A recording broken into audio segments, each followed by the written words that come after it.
Hello and welcome to the 50 Shades of Gender podcast.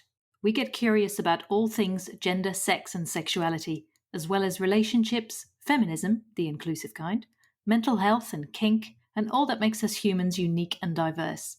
From body positivity to body dysmorphia, it's all welcome here. Come with us on a journey of inclusion, acceptance, and respect. I'm your host, Esther Lemons. I identify as a cisgender woman, and my pronouns are she and her. In this episode, I have a conversation with Tara DAX, a biologist, streamer, cosplayer, and fellow Trekkie. Tara's pronouns are they, them, and they identify as non-binary.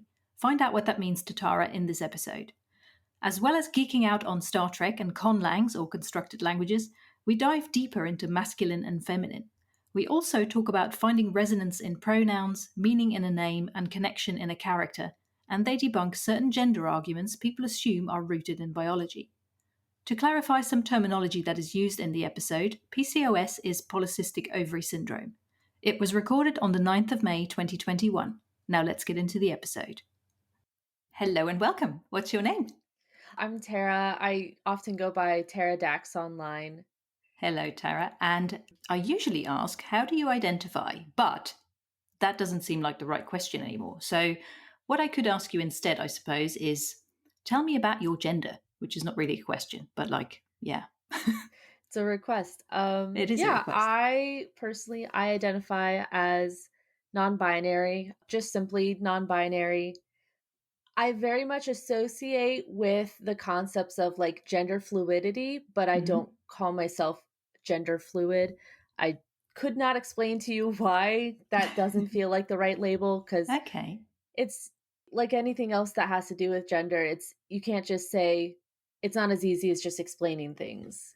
It's a very personal experience. But the way I associate a lot with gender fluid is that I want to like experience all of the different ways that masculinity and femininity and kind of a neutral presentation can all affect how I live and behave and stuff. And not just masculine and feminine, but if this makes sense, masculine in a feminine way, masculine in a masculine way, feminine in a feminine way, and feminine in a masculine way. That's a bit of that's something that I like to.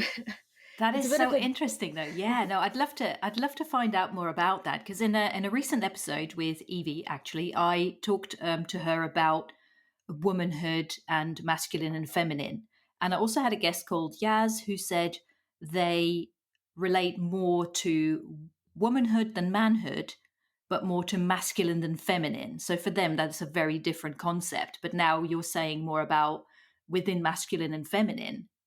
Each of those, there is masculine and feminine in each of those. Wow, that's so cool. I mean, can you talk a bit more about that, or have you got any more thoughts about that? Yeah, I do. Yeah, because it's kind of like, even if you take, a woman, cis or trans, a man, cis or trans, you can pick two different women or two different men, and they won't express their gender in the same way.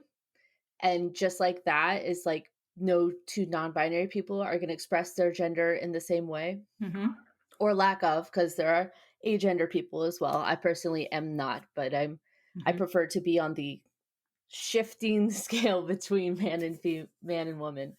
If you think about it in terms of like something that's very common in, I'm not a lesbian, but something that's common in lesbian spaces is the concept of butch or femme. So those are two different ways of being feminine, if that makes sense. Because unless, I mean, of course, you can get into how, there are definitely butches who consider themselves masculine only, and that is their presentation. But there are definitely like masculine butches who are still feminine versus, a masculine person who could also be butch. I don't know if that makes sense. It kind of does. Like there's a scale of expressions in masculine and feminine. However, like wherever your set point is, not that there is a set point necessarily as a fixed thing, but from there you can go and explore. Like however femme or masc you are, you can play with masculine and feminine within that.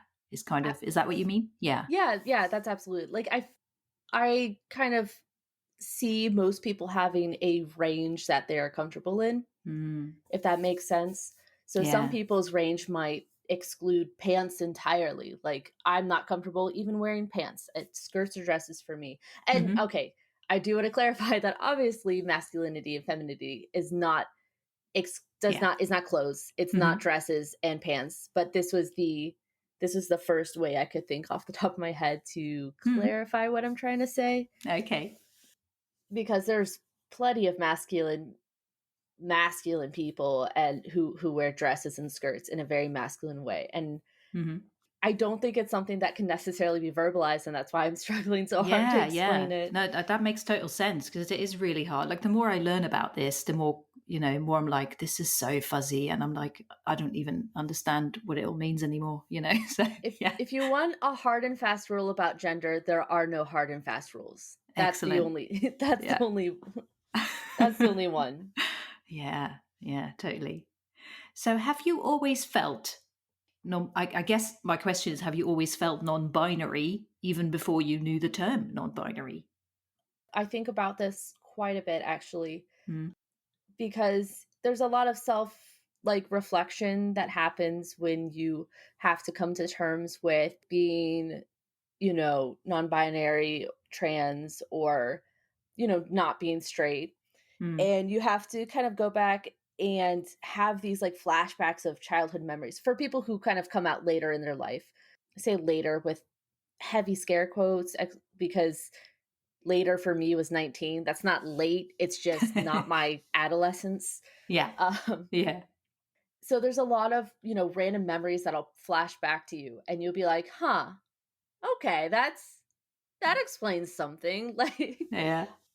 for me, a lot of it was like, when, like, I remember something that was very common in gym class in school, in elementary school, was boys versus girls. And I'd go to the girls, but it also was like, this isn't completely right. Mm, But I didn't have any way to like verbalize or talk about it. I didn't have the language that I mhm, had. And then when I started college, American college, so university, uh, I started meeting people who did have this language and did have a way to talk about it. And mm, that really helped to kind of make something click in my brain. And it was like, oh, well, maybe. So I started playing around with my pronouns. For about half of college, I used she, they pronouns.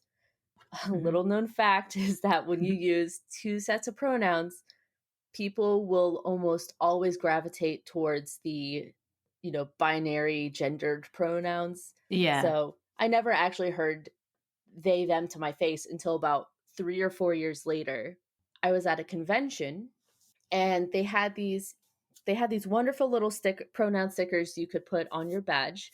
And I put they, them on top, and I put she, them on the bottom. And I was just standing at a booth somewhere. I remember exactly what it is because this memory stuck so hard out to me. Mm, I was buying this adorable light up flower crown.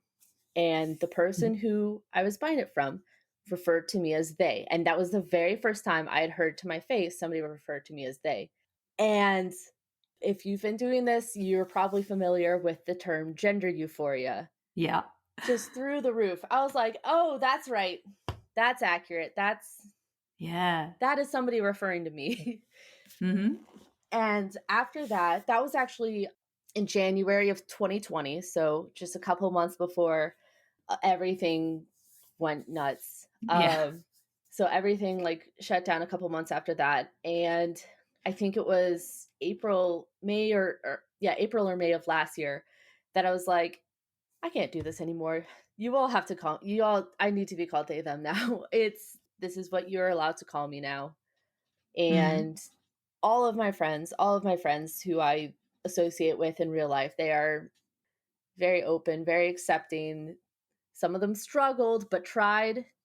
They tried, but struggled to mm, switch over to they, them pronouns. And they have, once they adapted to it, and it was, it's been fantastic ever since then. I live with a couple of my friends, and so at home it's always they, them, and it's fantastic. Yay. Nice. So tell me about your name.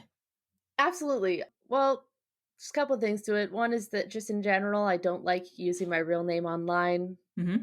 Just not a fan of it. I love the name I was given when I was born. That's just Tara. It's not a very common name in Mm. the United States, at least. I took on the moniker of Dax because I am a gigantic Star Trek fan. Yes. Um, I've Same been here. Yeah. I've been a fan since high school, so that would have been about 8 years ago that I started watching, Mm-hmm. and I just watched straight through everything, and I get to Deep Space Nine because I liked it. I liked the original series. I liked TNG, Yeah. the Next Generation. Yeah. For Yeah. I get to Deep Space Nine, and I get to the first episode, and I just fall in love with the series just the instant in the first 10 minutes, maybe less, 15 minutes, maybe. Mm-hmm. And in the first couple of episodes, I just clicked so hard with the chief science officer on Deep Space Nine, Jadzia Dax. Mm. And Jadzia Dax is a trill, which is just a humanoid species, but she happens to have a symbiont in her. A symbiont is this little slug that it's literally a slug. It's a little gross. I don't It's yeah, there's not really any way to make this sound good, but it is really not as bad as it sounds. so Yeah. it's this slug. It's kind of a multi-generational slug almost that it's called a symbiont, and they bond together like physically. The slug is like in her abdomen, I think it was. I think Mm-hmm. that's where they're placed. Yeah. So the thing about the Trill, and specifically the Trill symbiont, that really grasped me, got there in the end, is that they live through multiple hosts. So Jadzia is the name of the host, and Dax is the name of the symbiont. Mm-hmm. The host, eventually dies, but the symbiont can live for hundreds and hundreds of years. And the symbiont gets passed from host to host this entire time and experiences life with their host and then moves on to the next host. And the reason why I kind of took that on, the reason why that was a really big thing for me in terms of gender is I feel like there's a little bit of background about Jadzia Dax, Jadzia the host. The previous host was Curzon Dax, Mm-hmm. who was friends with Yeah. Commander Sisko. Commander Sisko is the Jean-Luc Picard or the Captain Kirk of Deep Space Nine. Yeah. Curzon was a mentor to Commander Sisko. Curzon was a very old man. Pat was getting old and frail, and they needed to move the symbiont on, and they chose Jadzia. Jadzia was the recipient.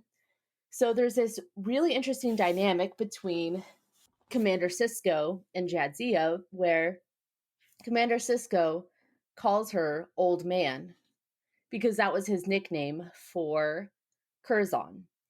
So that kind of interaction of somebody who is, because Jadzia is a woman, she is a woman, but she also has these memories and personalities of not only other women but men inside of her. Yeah. It's And like almost a past lives, thing, isn't it? In a way. yeah, Yeah. it is exactly a past lives thing. So Yeah. she's a woman, but she's not simply a woman. It's not that simple. She has the personalities and she has the experiences of the men before her, and it kind of leads to this character who's a woman, but she's not quite a woman, if that makes sense. Yeah. She's very multifaceted, isn't she? She's a powerful character, and she's also not like there's the whole masculine feminine thing again, isn't it? Exactly. Well, Yeah. she has these moments where she's in gorgeous dresses, and she's, being very in formal wear and casual wear, hanging out with her friends who are men or women, but she definitely has like feminine moments and masculine moments, because then she Mm-hmm. goes out and she gets into like what are almost bar fights with Klingons, and she does gambling with Ferengi, which, just to clarify the background, is that basically you almost only see male Ferengi because of a very stretched out Yeah. um analogy for patriarchy. That could be a whole Oh, don't even start with that. Oh I my can't goodness. even. That's a lot. That's just not, yeah, we can't We open just that box we of, can't. yeah, That's can too of much worms. behind there. Yeah. So just run with the fact that they're a patriarchal, sexist society.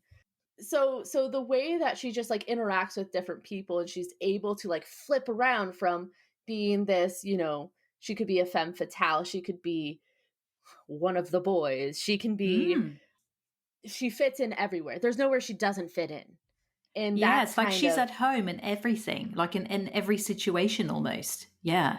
It's interesting, isn't it? exactly. And so that, combined with being the science officer, just stuck with me. Just immediately I was like, Mm. that's who I want to be. Yay. Because I would have started Deep Space Nine in my freshman year of college, my first year of college, and that was a particularly rough time for me. I was Mm. not super confident in myself or how well I was going to do in college. Mm.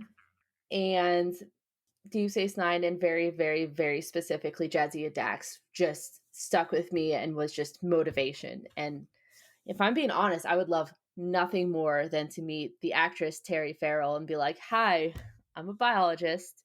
This is not because of you. I'm not saying that you're the only reason I'm a biologist, but you as Jadzia Dax is a huge reason why I was able to get through and finish college." That's amazing, though. I'm sure she would love to know that. Yeah. Yeah.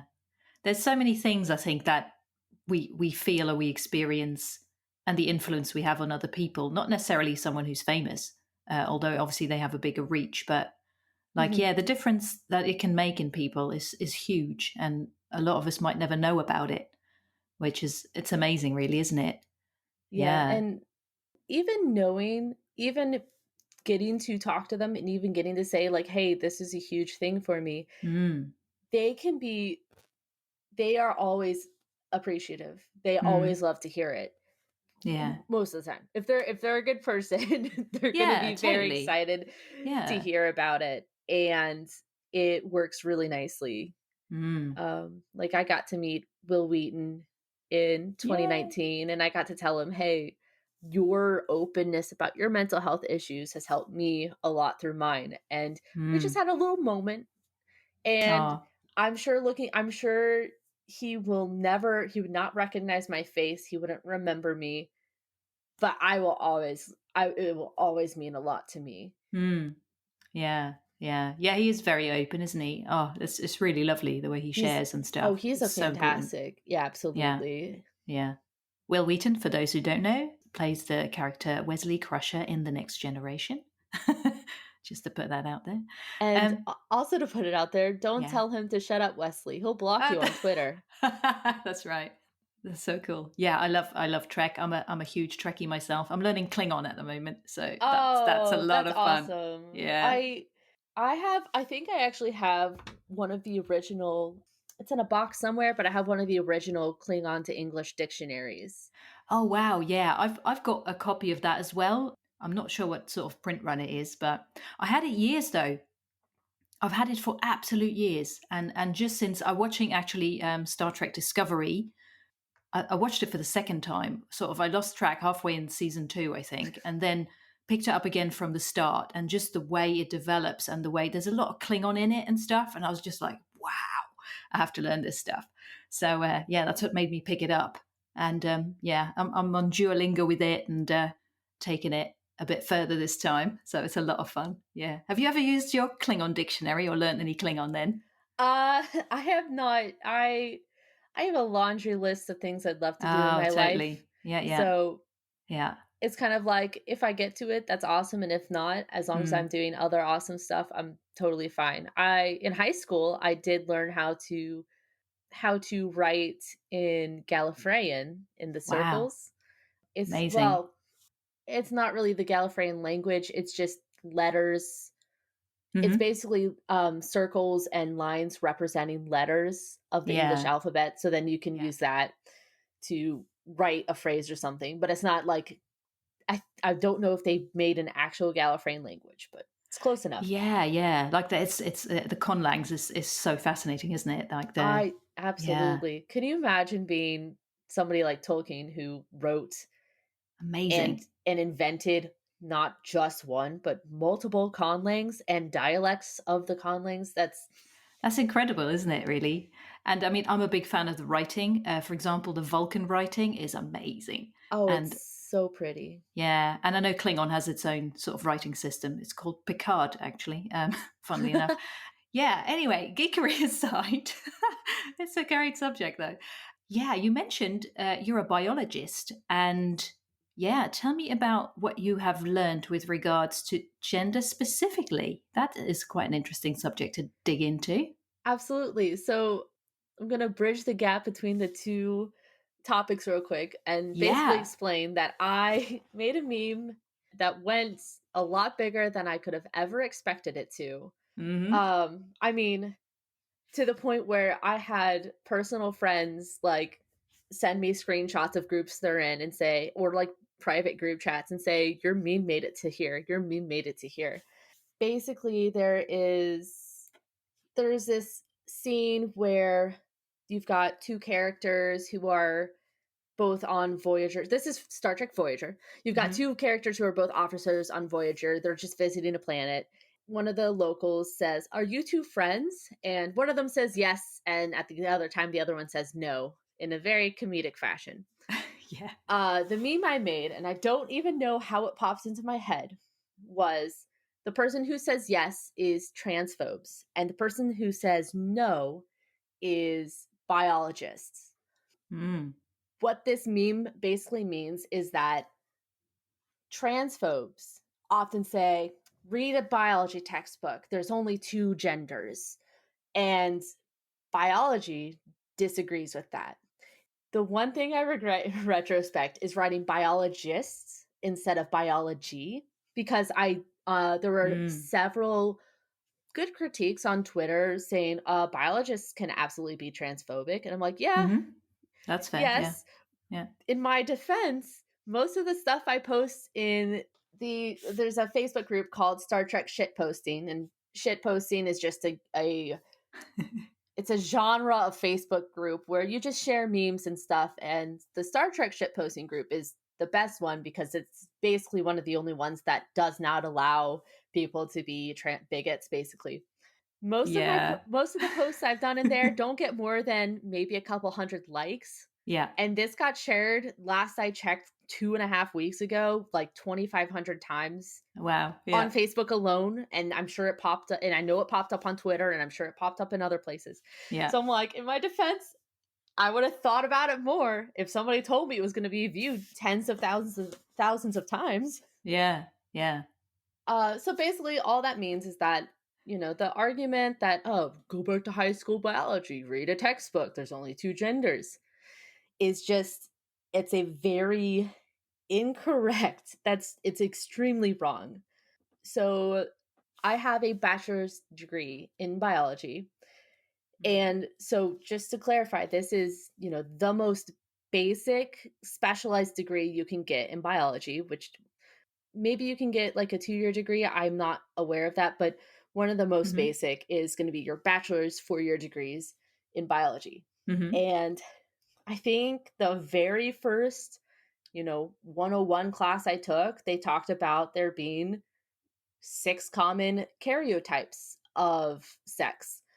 Karyotype just refers to the chromosomes, basically. Right. I'm going to try to keep it, as simple as possible because this isn't a biology lesson, and I'm not a biology teacher. Basically, when you think of sex karyotypes, you're thinking of XX or XY, which are commonly, commonly said, XX is female, XY is male. And Mm-hmm. we can get into the variations on that in a second. Mm. But there are more variations. There are, there's XXY. There's, I can't remember off the top of my head, but Yeah, I made a little graphic about it actually, and there's also like XXX and XXXY and all sorts of stuff. thank you. Not all of them are like intersex variations, are they? Yeah. So, I personally don't study like sex and intersex. So, I have a more basic, you can go to somebody who specializes in that and they will have a much better way of explaining it and knowing what's Mm. happening than I do. But that's generally kind of what I learned is that you've got, male, female, and then you've got a lot of variation between the two. Mm-hmm. Something that is a bit more commonly used now is called bimodal distribution, Ooh. which is if you're looking at a graph and on one end is female and the other end is male, you don't just have one bar at female, one bar at male, no other options. Right. You have kind of a little squiggly where it's, it rises up at female and it drops back down in between, but not all the way down Mm. to 0, and then it increases back up to male. All Mm-hmm. that means is that there are a lot of variations between the two, and even within male and female there are so many variations that it is nearly impossible to say, this is the cutoff point for male and this is the cutoff point for female. So that's from a chromosome perspective that That's you're actually talking from a about. general perspective. General perspective. Mm-hmm. That's accounting for chromosomes, hormones, any sort of like genetic intersex condition that accounts for genital variations as well. Mm-hmm. So that's just the general thing. In terms of, we don't define sex from one measurement Mm-hmm. because that's where you run into these issues. Like if you determine sex based on chromosomes solely, okay, then there's at least 6 sexes because you got all of those karyotypes. If you Mm-hmm. define it by hormones only, then you have to decide on a cutoff point. How much estrogen and progesterone do you need to be a female? How much Yeah. testosterone and other androgens do you need to be male? And that gets really messy because postmenopausal people will have really low estrogen, and there's all sorts of, various genetic variations that cause massive differences in your hormone levels. Mm. Personally, is that I recently learned that I have PCOS, and Mm. what comes with that is I have hyperandrogenism, which means I just have high levels of androgens, which are the class of hormone that is associated with males, Mm-hmm. higher than the typical female. I'm 25 and I have lower estrogen and progesterone levels than a postmenopausal woman in her 60s, 70s, 80s. Wow. Interesting. And Yeah. so you kind of get into these things like, oh, well, then is that intersex? And that is another can of worms. Mm. Personally, because of my hyperandrogenism, I do say, like, yeah, for me, that leads to being intersex. And that also explains and defines a lot of my experiences as being non binary. And for Mm. others, that doesn't make them intersex. And we kind of get into this weird mishmash of, trying to define what this actually means. And there's a lot more to Yeah. be said about that. Mm. But yeah, I mean, and just in general, is that you can't simply define sex by one measurement, and trying to just leads to more sexes, which isn't a bad thing, but it's not what people are trying to do. Basically, people are trying to say you either have XX or you have XY, therefore there's only male or female. Mm. So the people who say that, Are you can turn wrong. around and be like, okay, so then there are 6 sexes by that definition. And if I'm Mm. being honest, there's no point in arguing with these people. There's, Yeah. in my opinion, you are never going to there's that phrase that kind of gets thrown around a little bit that I really enjoy. You can't logic somebody out of a position they didn't logic themselves into. Mm. And so if somebody decided XX or XY and that's it, you can show them that there's other karyotypes, and they're not going to care. They're going to say, "Oh, well, that's rare." Mm. And, then you can get into comparing, "Oh, well, there's as many intersex people as there are redheads in the world." Mm-hmm. But again, if they've it's an unfortunate truth, and at some point it's not really a debate get people's to get people to recognize and respect trans people. It's just, Mm. yeah, it's that. I'm sorry to go a little bit defeatist here. It's just something that It's true though. Yeah. it's I something that I've just kind of personally gotten used to, mm. and there's better things to do with your time. That is so true though, because I think the people who are just really convinced of their position, you can't talk them out of it. You know, they're just going to rigidly stick to their opinion. But I think it's good to, It's good to I don't know. acknowledge that. Yeah. I think it is good to know. I think it's good to be aware of what somebody else's argument is and why that's maybe not the argument that they think it is. Mm. I do actually also want to take this moment and clarify that not all intersex people identify as trans or non binary. There are plenty of cis intersex people. Mm. And I would also like to take a moment to acknowledge that, trans rights and dignity and humanity should not even be dependent upon what the biology says or what the science says, Mm. simply because if it's real enough for somebody to identify as trans, it's real. Totally. Yeah. I think a lot of people maybe don't even realize that there's a difference between sex and gender, Hmm. because I was quite oblivious to that myself. But the more I've been learning and the more I've been seeing, or, digging into this, as it were, like the more blurry it gets. And it's really fascinating, but it also makes me kind of lose track about, so, okay, I'm a woman, I guess, but what does that even mean? I don't even, I was born with these body parts, which has caused me to be socialized in a particular way, which has caused me to have certain experiences. And besides that, I'm a bit lost for it, really. And I was like, okay, does that make me a woman? Does that just make me a human? What does that even mean?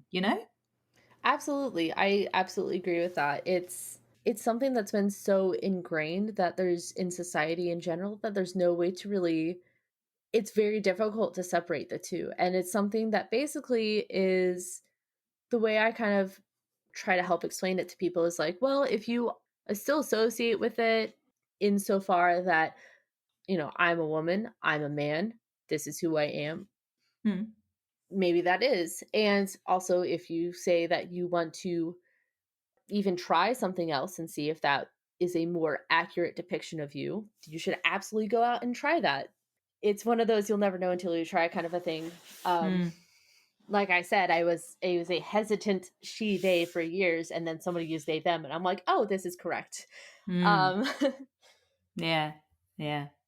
It seems to be a real feeling of like just something just feels right to you. Like in a lot of the stories or the conversations I've had, there were like almost small details of people like using the right pronouns or the pronouns that then resonated. It's like it's all about resonance. It seems like, yes, that's right. that's a good word for it. I like Yeah. resonance. Yeah. I like that too. Um, and not everybody dislikes their body. Not everybody Yeah. can or wants to get medical procedures done to change it. Hmm. It's important for many, many people, and it's life saving for many, many people. And for others, social transition is the equally important way to go about it. Mm. Like for me, I kind of describe it as I feel, especially now that I've got more tools to understand why, with being diagnosed with PCOS and stuff, is Mm. that it's not that my body doesn't match my gender, it's that my gender doesn't match my body. Ooh, that's a good one. So it's I like that. yeah, Can and you?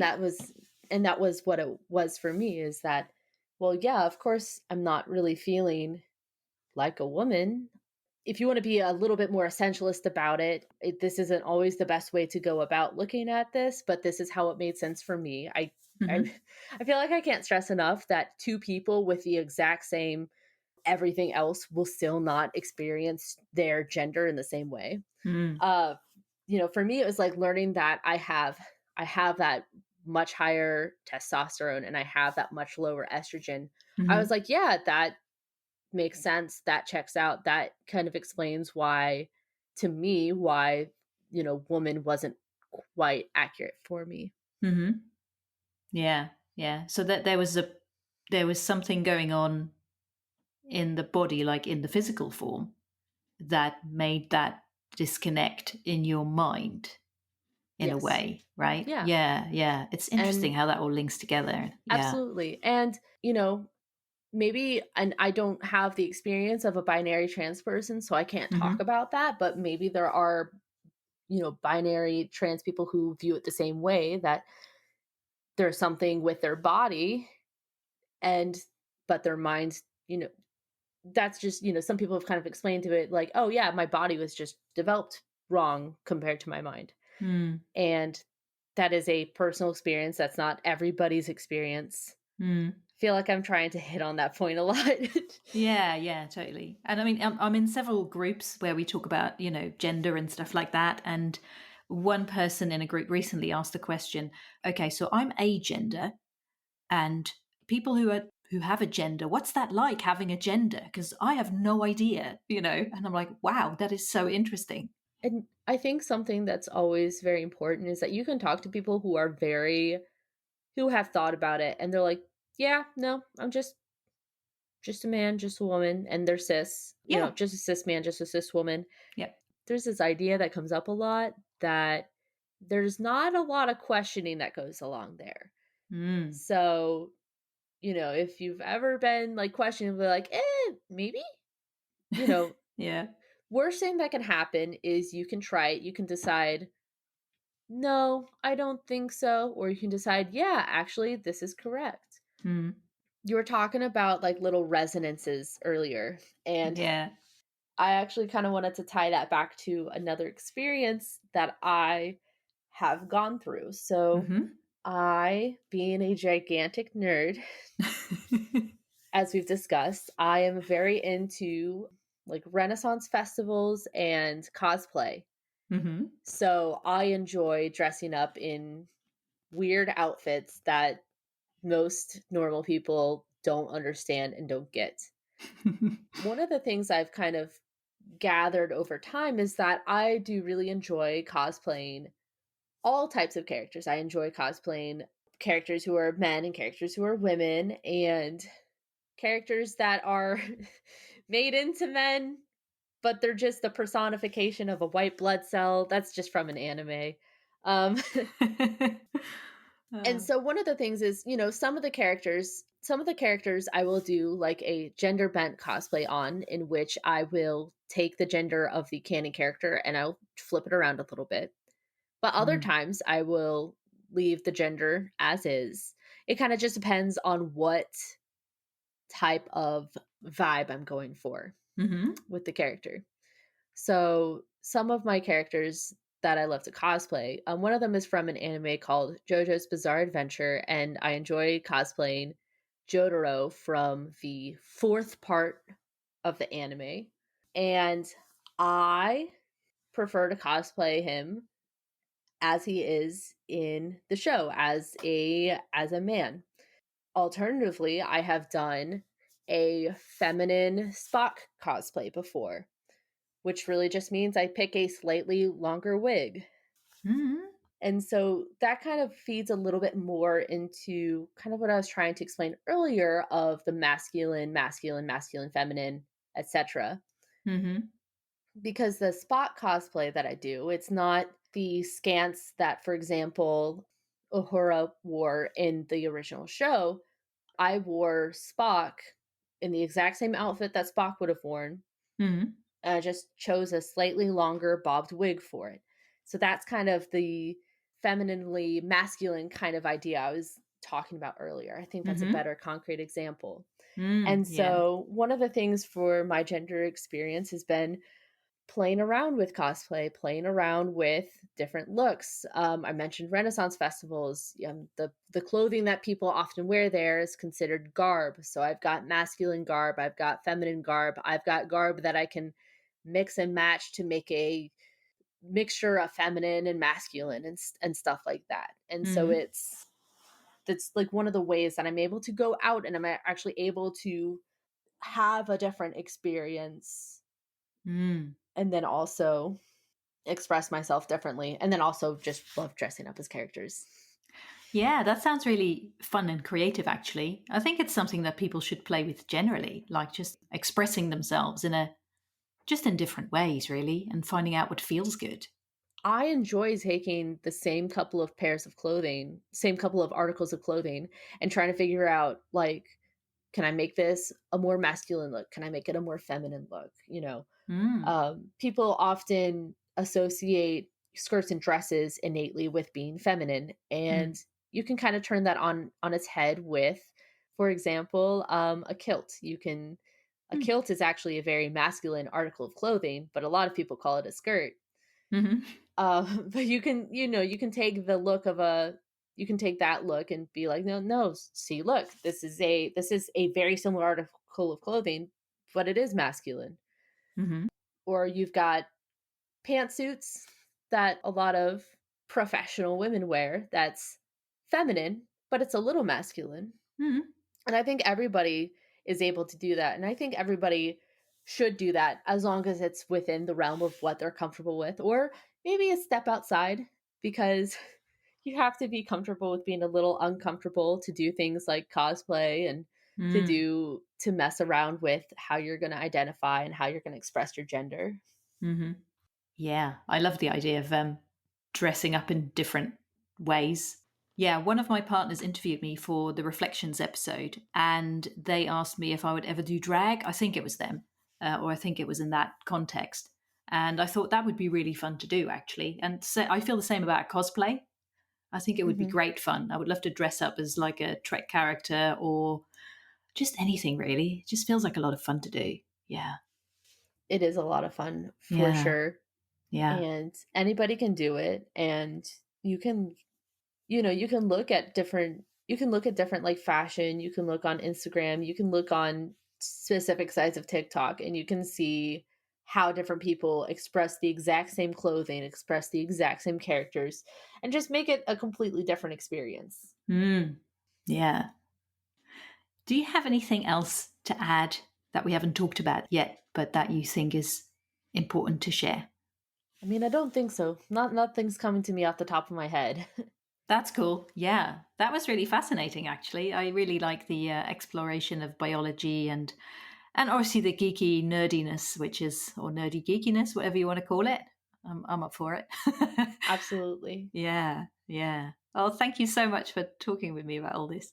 Yeah, thank you for inviting me on. This is a, brand new experience for me, and if there's one thing I can get across, it's that everything about my life is wanting a new experience, wanting to branch out to something I'm not necessarily comfortable with. Yeah. Well done for expanding your horizons. Yay. You can find out more details on the website at 50shadesofgender.com/Tara, where you can also read the transcript, and you can find out more about Tara on Linktree under the name Space Mermaid. Thank you for listening to the 50 Shades of Gender podcast. You can find us online at 50shadesofgender.com and on social media. If you'd like to support us, please consider becoming a patron on Patreon. Plans start from only $1 a month. Visit patreon.com/50 Shades of Gender for more details. We hope you will listen again. Until then, stay curious and open minded. They tried but struggled to Mm. switch over to they them pronouns, and they've all fully gone to it now. Mm. I'm sorry. Ping. I forgot about But that's okay. I turned that off. I'm so sorry. I was very focused on making my space as quiet as possible. I kicked the cats out and everything. Oh. Cats are welcome to visit. I've had cats feature on the podcast. There's one with a little bell on. I think it Oh, was Cassian's episode. So every now and then you see this little tinkling of a bell. Anyway, yeah, go on. Oh my gosh, I'm sorry. I distracted myself entirely. My Yeah, friends your friends. Yeah.